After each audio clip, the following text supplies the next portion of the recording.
లో ఫోటో గ్రూపుల్లో పెట్టాం కదా మాది. పెట్టినప్పుడు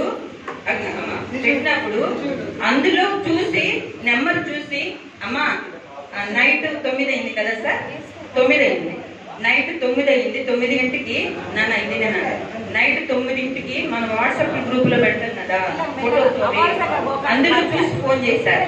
నాకు గత పరిచయం కూడా లేదు. ఫోన్ చేసి అమ్మా మీ అంత గొప్పవారు, నా బాబు వస్తుంది, మేము వస్తాం, లొకేషన్ పెట్టండి, అడ్రస్ చెప్పండి అని నైట్ 10 చూసిందే 9 ఫోన్ చేసిందే 9:30కి. 10 ఎక్కడమ్మా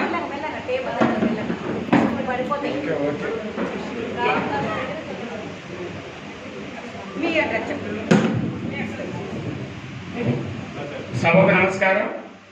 పెద్దలందరికీ కూడా హృదయపూర్వక ధన్యవాదాలు. ఒక మహా మనిషిని ఈ వేదిక మీద మనం పరిచయం చేసుకున్నాం.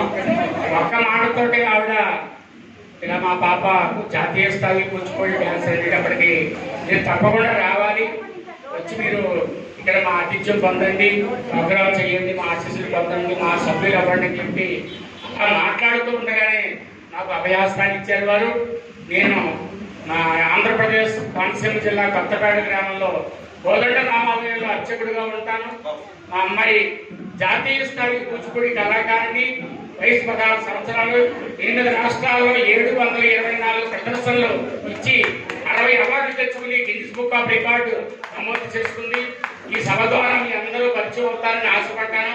అలా అడగడంతో మేడం గారు నేను తప్పకుండా రావాలని చెప్పి మమ్మల్ని వారు ఆజ్ఞాపించారు.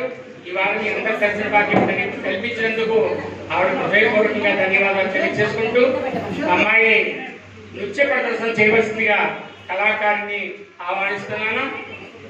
మరి కృష్ణ శబ్ద నృత్యాన్ని ప్రదర్శించవలసిందిగా అమ్మాయిని ఆహ్వానిస్తున్నాను. మనం కృష్ణుడి గురించి మనం భారత భాగవతాల్లో చదువుకున్నాం. వారికి 16,000 మంది గోపికలు ఉన్నారని చెప్పి తెలుసుకున్నాం.